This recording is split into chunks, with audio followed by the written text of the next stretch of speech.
Hello friends, welcome to agro learner. मैं अजीत चौधरी आप लोगों का फिर से एक बार स्वागत करता हूं एग्रो लर्नर एग्रीकल्चर क्लासेस में। जैसे हमारी एग्रीकल्चर जो जेट एग्ज़ाम थी और बहुत सारी एग्ज़ाम्स हैं एग्रीकल्चर से रिलेटेड, उनके इंपॉर्टेंट क्वेश्चंस की क्लासेस हम लेकर आ रहे थे। उसी अकॉर्डिंग आज वापस से आप लोगों की फिर से एक और क्लास लेकर आते हैं। पहले की जो 6 क्लासेज हमारी हो गई थी और अब 7वीं जो क्लास है उसके अकॉर्डिंग हम अगर बात करते हैं तो उसमें भी टोटल 100 क्वेश्चंस मैं आप लोगों के लिए लेकर आया हूँ। और उन 100 क्वेश्चंस में वही इंपॉर्टेंट क्वेश्चंस हैं जो कि मतलब मोस्टली एग्जाम्स में क्या हो रहे हैं, रिपीट हो रहे हैं। तो आइए हम बात करते हैं इंपॉर्टेंट क्वेश्चंस के रिगार्डिंग। फर्स्ट जो हम बात करते हैं, भारत में कौन सा सोया राज्य के नाम से जाना जाता है। भारत के राज्यों की अगर हम बात करते हैं तो कौन सा जो राज्य है वो सोया राज्य के नाम से जाना जाता है, तो वो है मध्य प्रदेश। सेकंड क्वेश्चन है, कौन सी दलहनी फसल अनाज, चारा और हरी खाद के लिए उगाई जाती है। तो हम बात करते हैं जो फसल है, जो अनाज, चारा और हरी खाद के लिए जो उगाई जाती है उसे हम लोबिया कहते हैं। मृदा में लाल रंग किसकी उपस्थिति के कारण होता है। तो मृदा की हम बात करते हैं, मृदा में जो लाल रंग होता है वो हेमेटाइट की उपस्थिति के कारण होता है। साइलेज बनाने के लिए सर्वोत्तम फसल कौन सी है। तो साइलेज बनाने के लिए सर्वोत्तम फसल की हम बात करते हैं तो जो बाजरा है वो साइलेज बनाने के लिए सर्वोत्तम फसल है। नेक्स्ट है, कुक्कुट सुधार परियोजना का निदेशालय कहाँ पर स्थित है। जो कुक्कुट सुधार परियोजना के हम बात करते हैं तो उसका निदेशालय हैदराबाद में है। कौन सा हार्मोन दूध निकालने के काम आता है। तो हार्मोन की हम अगर बात करते हैं तो पशुओं के अंदर ऑक्सीटोसिन हार्मोन का स्त्रवण होता है, मतलब वो सिक्रेट होता है, जिसकी वजह से हम ऑक्सीटोसिन हार्मोन की वजह से ही हम क्या कर सकते हैं, दूध निकाल सकते हैं। नेक्स्ट है, ग्लूकोज का आणविक सूत्र की हम बात करते हैं तो ग्लूकोज का जो आणविक सूत्र है वो है C6H12O6। नेक्स्ट है, धान में क्रोमोजोम की संख्या कितनी होती है। धान की अगर हम बात करते हैं तो धान के अंदर जो क्रोमोजोम नंबर हैं वो हैं 2n बराबर 24 होते हैं। नेक्स्ट हम बात करते हैं, प्रकृति में कौन सा कार्बोहाइड्रेट प्रचुरता में पाया जाता है। तो अगर हम इन्वायरमेंट की बात करें, नेचर के अंदर बात करें तो जो स्टार्च है वो सबसे ज़्यादा पाए जाते हैं। संकर बीज उत्पादन में किस बद्धता का उपयोग होता है। संकर बीज की अगर हम बात करते हैं तो उसमें नर बद्धता का उपयोग किया जाता है। धान का वैज्ञानिक के नाम की हम अगर बात करते हैं तो ओराजा सेटाइवा जो है धान का वैज्ञानिक नाम है। संक्रामक रोग बर्ड फ्लू कैसे होता है। संक्रामक रोग जो बर्ड फ्लू है उसकी हम बात करते हैं तो वो किसके थ्रू किससे होता है, विषाणुओं से होता है। डिवार्मिंग में किससे छुटकारा पाने के लिए की जाती है। डिवार्मिंग की अगर हम बात करते हैं तो वो आंतरिक परजीवी जो होते हैं उनसे छुटकारा पाने के लिए की जाती है। नेक्स्ट हम बात करते हैं, डीएनए के कोडिंग क्षेत्र कहलाते हैं। डीएनए के जो कोडिंग क्षेत्र होते हैं उसे एक्सॉन्स कहते हैं। नेक्स्ट है, मनुष्य में त्वचा की जो एलर्जी की कौन से खरपतवार की उत्तरदायी है। तो हम बात करते हैं, मनुष्य में जो एलर्जी होती है उस खरपतवार का नाम है पॉर्थेनियम स्टेरोफेरस। नेक्स्ट हम बात करते हैं, चावल में पौधे के बोनेपन का उत्तरदायी है। चावल में जो बोनेपन के लिए उत्तरदायी है वो है डीजीबू जीन। नेक्स्ट हम बात करते हैं, जिप्सम किसका स्रोत है। तो जिप्सम की हम बात करें तो जिप्सम जो है सल्फर का स्रोत है। एक ही गुण को नियंत्रण करने के लिए अनेक जीन क्या कहलाते हैं। तो अनेक जीन जो है हेट्रोजाइगोटिक कहलाते हैं। गेंदा और गुलदाउदी में फूल कब आते हैं। अगर हम बात करें गेंदा और गुलदाउदी में तो मोस्टली जो शरद ऋतु है, सर्दियों का समय होता है, अप्रॉक्स नवंबर दिसंबर में स्टार्ट हो जाते हैं। विश्व में फलों का सर्वोच्च उत्पादक देश है। अगर फलों की हम बात करते हैं तो चीन सबसे ज़्यादा फल उत्पादक देश है। किस राज्य में प्रति व्यक्ति दूध की उपलब्धता सर्वोच्च है। अगर हम राज्य की बात करते हैं तो राजस्थान है, उसके अंदर सबसे ज़्यादा प्रति व्यक्ति दूध की उपलब्धता है। मुर्रा भैंस का मूल स्थान कौन सा राज्य है। मुर्रा भैंस की हम बात करते हैं तो उसका मूल राज्य हरियाणा है। गो पशु की जर्सी नस्ल मूलतः किस देश की है। तो हम बात करते हैं, जो जर्सी नस्ल गायों की नस्ल है वो ब्रिटेन की नस्ल है।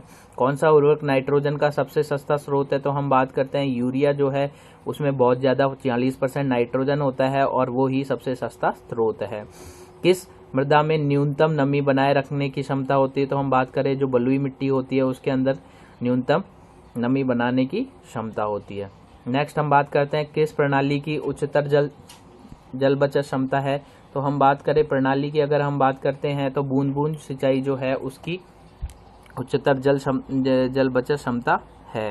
नेक्स्ट हम बात करते हैं, आपेक्ष आर्द्रता किससे अभिव्यक्त होती है। तो आपेक्ष आर्द्रता जो है परसेंटेज से अभिव्यक्त होती है। 2n क्या दर्शाता है। 2n दर्शाता है द्विगुणिता। द्विगुणिता को इट मीन्स होती है जो क्रोमोसोम नंबर होते हैं उसको दर्शाता है। पौधे की दिन की लंबाई के प्रति अनुक्रिया क्या कहलाती है। फोटो पीरियाडिज्म जो है पौधे के दिन की लंबाई के प्रति अनुक्रिया कहलाती है। नेक्स्ट हम बात करते हैं आम की निर्यातकों की कौन सी किस्म है। आम के जो निर्यात करने की वो किस्म है वो है अल्फांसो। डीएपी में नाइट्रोजन कितने % होती है? डीएपी की हम बात करते हैं तो 18% उसमें नाइट्रोजन पाया जाता है। रबी में सबसे अधिक उगाई जाने वाली दलहनी फसल कौन सी है? तो हम रबी की अगर बात करते हैं तो उसमें चना सबसे ज़्यादा उगाया जाता है। नेक्स्ट हम बात करते हैं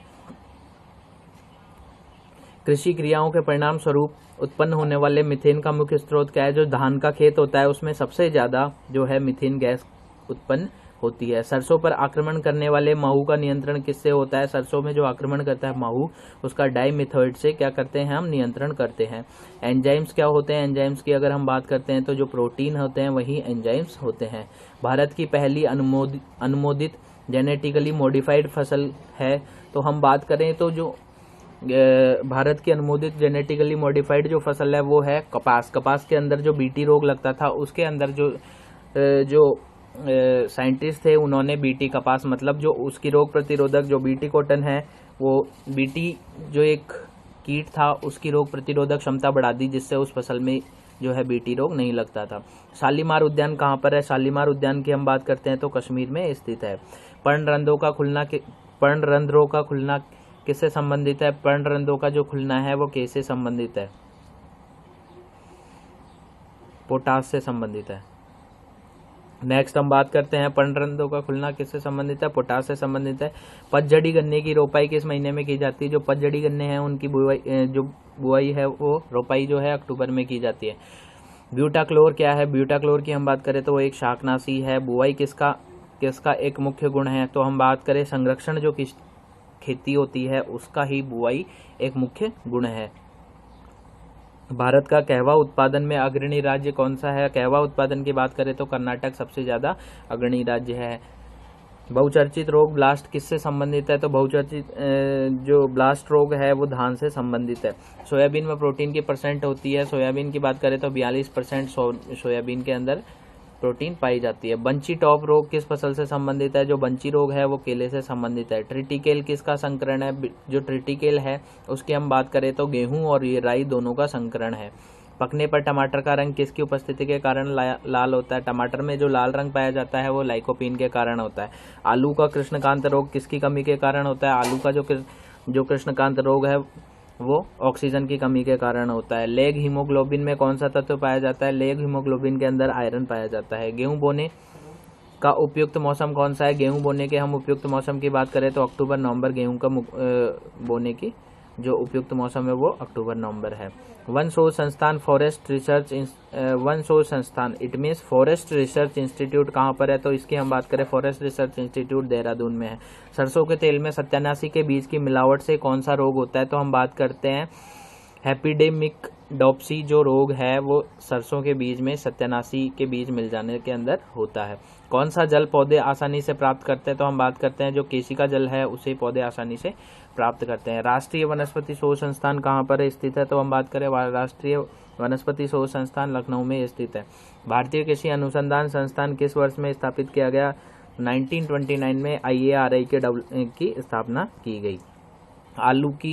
आलू की अगेती व पछेती से झुलसा रोग किसके कारण होता है? तो आलू की अगेती और पछेती जो फसल होती है उसमें झुलसा रोग जो होता है वो फफूंदी के कारण होता है। आम की आम्रपाली प्रजाति किसका संकरण है? आम्रपाली प्रजाति की हम बात करते हैं तो वो दशहरी और नीलम का क्रॉस है। पौधे की वृद्धि मापने के लिए किस यंत्र का उपयोग किया जाता है? पौधे की वृद्धि मापने के लिए ऑक्सीनोमीटर का उपयोग किया जाता है।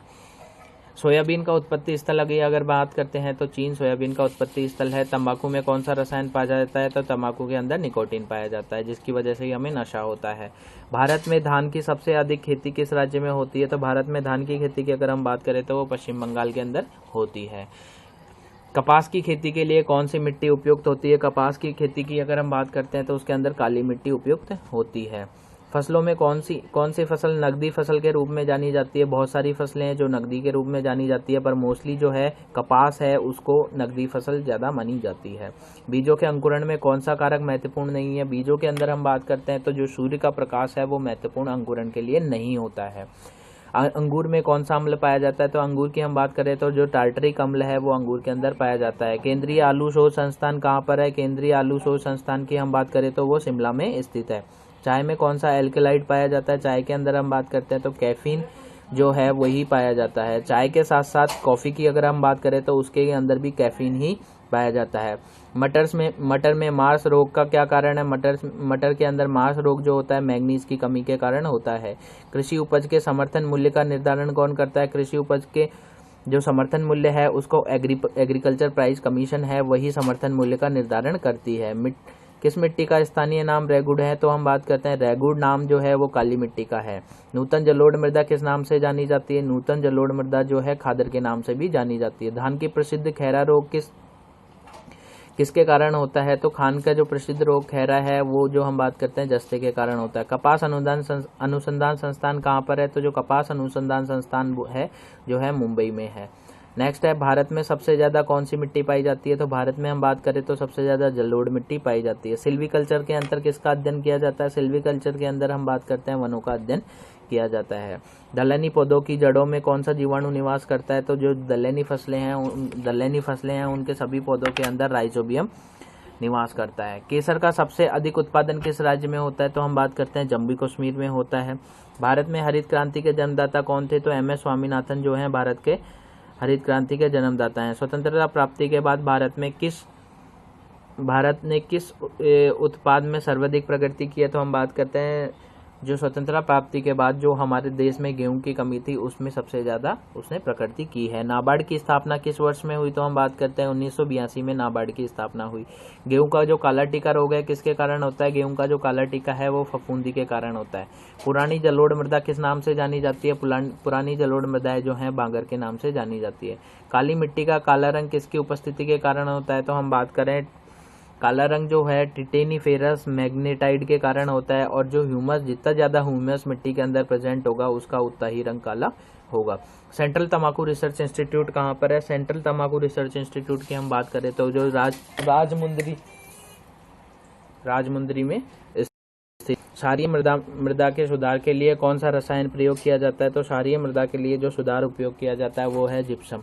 भारत में हरित क्रांति की शुरुआत कब की गई? भारत में हम बात करें तो हरित क्रांति की शुरुआत 1967 से 1968 में हुई। पत्ता गोभी का कौन सा भाग खाया जाता है? पत्ता गोभी की हम बात करते हैं तो जो वानस्पतिक कलिकाएं होती हैं उसी भाग को हम खाते हैं। वापनियन क्या है? वापनियन की हम बात करें तो इंग्लिश में हम उसे कहते हैं कैनिंग। कैनिंग क्या है? बंद डिब्बों में फलों का संरक्षण। इट मीन्स फल और सब्जियों का जो संरक्षण किया जाता है बंद डिब्बों में उसे ही क्या कहा जाता है? कैनिंग कहा जाता है और उसे हिंदी में क्या कहते हैं? वापनियन कहते हैं।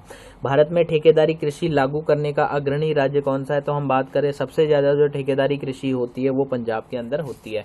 स्टॉक फार्मिंग क्या है? स्टॉक फार्मिंग जो है पशुओं के प्रजनन है। नेक्स्ट हम बात करते हैं सरसों व रेपसीड के उत्पादन में भारत प्रथम राज्य कौन सा है? तो सरसों और रेपसीड की हम बात करते हैं तो उसके उत्पादन में प्रथम राज्य जो है वो राजस्थान है। एनपीके को किस अनुपात में प्रयोग की जाती है? एनपीके की हम बात करते हैं तो 6:3:1 में की जाती है। मतलब 10 किलो अगर हम यूरिया ले रहे हैं, 10 किलो अगर हम एनपीके ले रहे हैं तो उसमें 6 किलो क्या होगा? नाइट्रोजन होगा, 3 किलो पोटास होगा और 1 किलो सल्फर होगा, सोडियम होगा सॉरी। दीमक को नष्ट करने के लिए सर्वाधिक उपयुक्त क्या रहता है? जो क्लोरोपाइरीफस है वही दीमक को नष्ट करने के लिए सर्वाधिक उपयुक्त रहता है। गेहूं में प्रोटीन की प्रतिशतता कितनी प्रतिशत होती है? तो गेहूं में हम बात करें तो जो प्रोटीन होता है वो 12% होता है। किसान चैनल का प्रधानमंत्री द्वारा कब उद्घाटन किया गया? तो 26 मई 2015 को जो प्रधानमंत्री हैं उन्होंने, जो नरेंद्र मोदी जी थे, उन्होंने किसान चैनल का क्या किया है? उद्घाटन किया है। कूड़े से हार्दिक ऊर्जा निर्माण में कौन सा राज्य अग्रणी है? तो हम बात करें कूड़े से जो ऊर्जा बनाई जाती है उसके अंदर उत्तर प्रदेश और पंजाब है वो सबसे अग्रणी देश है। एक हॉर्स पावर किसके बराबर होता है? एक हॉर्स पावर की हम बात करते हैं तो 746 वाट 1 हॉर्स पावर का होता है। नींबू, संतरा, मौसमी व बील का कौन सा कुल है? तो अब चारों की अगर हम बात करते हैं, नींबू, संतरा और मौसमी और बील, तो इनके चारों की बात करते हैं तो इसका रूटेसी जो है कुल है। ऑपरेशन फ्लड का प्रथम चरण कब प्रारंभ किया गया? तो 1970 में जो ऑपरेशन फ्लड है उसका प्रथम चरण प्रारंभ किया गया। ये 3 चरणों में प्रारंभ किया गया था और प्रथम चरण 1970 है। आम का कुल कौन सा है? तो आम का जो कुल की हम बात करते हैं एनाकार्डियेसी आम का कुल है। सो क्लास, आप लोगों को ये वीडियो पसंद आई होगी और एक इम्पॉर्टेंट नोटिफिकेशन है आप लोगों के लिए, जो 12th क्लास है उसका नया बैच स्टार्ट हो रहा है। उसकी इन्फॉर्मेशन मैं आप लोगों को नेक्स्ट वीडियो में दे दूंगा, किस अकॉर्डिंग एग्रीकल्चर का बैच स्टार्ट हो रहा है, कब से हो रहा है, क्या टाइमिंग होगी, क्या इंपॉर्टेंट फैक्टर्स होंगे एग्रीकल्चर का जो बैच हो रहा है उसमें, उसको ज्वाइन करने के लिए नेक्स्ट वीडियो में। Thank you. Please like my channel and subscribe, please like my videos and subscribe my channel, Agro Learner Agriculture Classes. Thank you.